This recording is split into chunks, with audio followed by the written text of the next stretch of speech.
told the police he couldn't breathe. One of the hardest parts of the tape to listen to, he said, please. I can't tell you, as a man, watching another man go through something like that, what it makes you feel like. I didn't watch the tape for a week. I didn't watch it. I saw a still picture. I said, I don't want to see this because I can't unsee it. But when I finally watched it, I understood nobody's going home. Anyone who sees this, well, they're going to be furious. Oh. So the other night, I'm in my little clubhouse, and I'm watching Don Lemon, that hotbed of reality.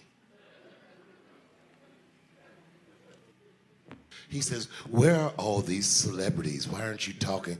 This nigga said everybody. I was screaming at the TV, I dare you to say me, nigga. I dare you. Has anyone ever listened to me do comedy? Have I not ever said anything about these things before? So now all of a sudden, this nigga expects me to step in front of the streets and talk over the work these people are doing as a celebrity? Ask me, do you want to see a celebrity right now? Do we give a fuck what Ja Rule thinks? Does it matter about celebrity? No. This is the streets talking for themselves. They don't need me right now. I kept my mouth shut. And I'll still keep my mouth shut. But don't think that my silence is complicit of all the shit these niggas are saying, trying to get everyone to sing these fucking songs. I know all these songs. I was raised on these songs. Why would anyone care what their favorite comedian thinks after they saw a police officer kneel on a man's neck for 8 minutes and 46 seconds? I can't get that number out of my head because it was my time of birth on my birth certificate. I was born at 8:46 in the morning, and they killed this nigga in 8 minutes and 46 seconds. I watch everything everybody says. I seen Candace Owens try to convince white America, don't worry about it, he's a criminal anyway. I don't give a fuck what this nigga did. I don't care what this nigga did. I don't care if he personally kicked Candace Owens in her stinky pussy. I don't know if it stinks, but I imagine it does. And if I ever find out, I'll let you know for sure. I'll tell like Azealia Banks, I'll tell.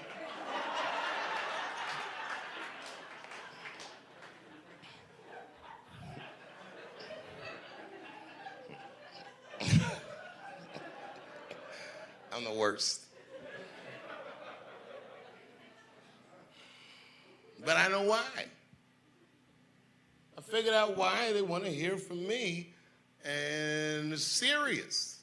The only reason people want to hear from people like me is because you trust me. You don't expect me to be perfect, but I don't lie to you. I'm just a guy, and I don't lie to you. And every institution that we trust lies to us.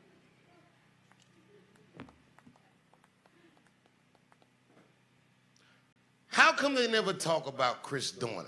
That's a story about a man who believed he did everything right. Do you know who Chris Dorner is? Well, Chris Dorner, if you remember, was an African-American police officer in the LAPD. He was executing a warrant with his partner, who was a white woman. And white women, I support you, but boy, if y'all don't shut the fuck up.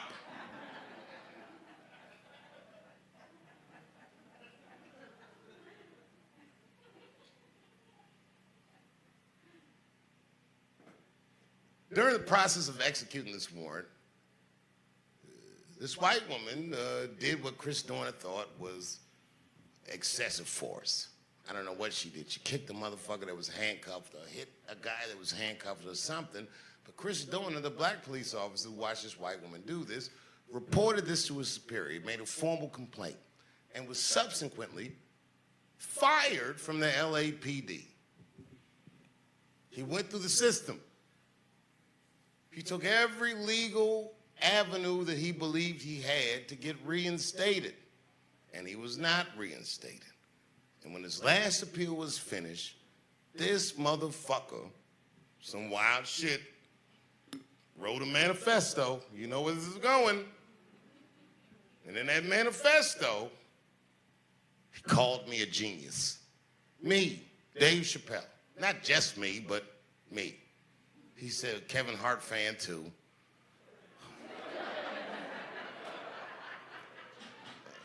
But he called me a genius, and he told Bradley Cooper, who's a friend of mine, don't do any more hangovers, nigga, that's enough. That's what he said.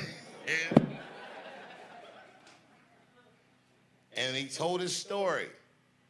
Chris Dorner told his story, how he did everything right when he was in the military and subsequently everything else. This is before any of this shit happened. And then he said, which was the wildest thing, he said, I'm going to wage asymmetrical war on the LA Police Department and their families. What's an ominous thing to say? And he did it. This motherfucker ambushed 2 police officers who were just sitting in their squad car, murdered them. He went to another police officer's house and killed his daughter. Boy, it was terrifying. And this motherfucker was on the run. He was doing it. I was supposed to do the Grammys. I was supposed to present at the Grammys that week, and a guy from the LAPD called me and said, Mr. Chappelle, we understand you're coming to Los Angeles, and I don't know if you know, but there is a lunatic on the streets who is killing police officers, and we would like to know if we can pick you up at the airport. We're extending this courtesy to everyone he mentioned in his manifesto. And I told the police, I'm fine. I read the manifesto. He likes me. Is there anything I can do for you, nigga? Because I'd be very worried.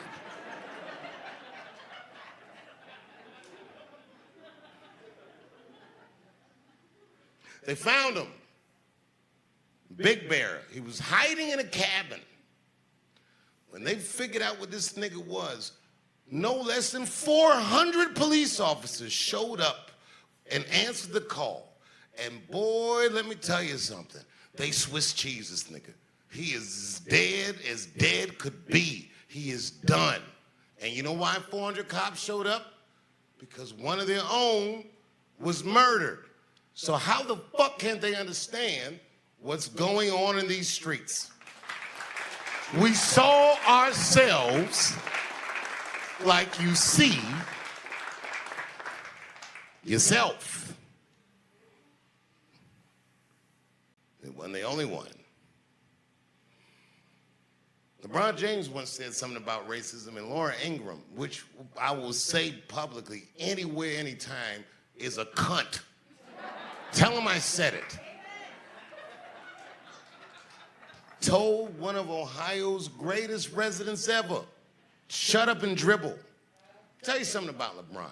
This nigga was on the cover of Sports Illustrated when he was 17 years old and exceeded every expectation that they had for him. This business is treacherous. This is a good guy, LeBron. He's a family man, and this, that, and the other. He didn't let anyone down.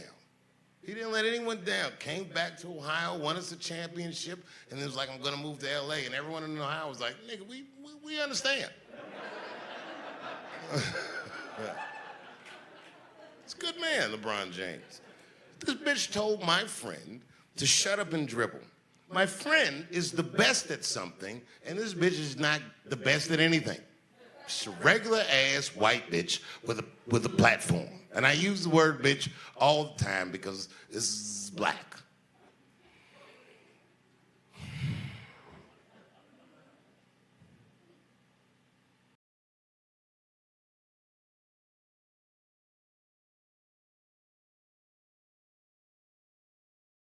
Wasn't the only one.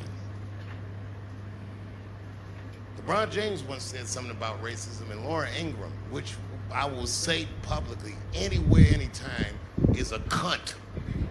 Tell him I said it.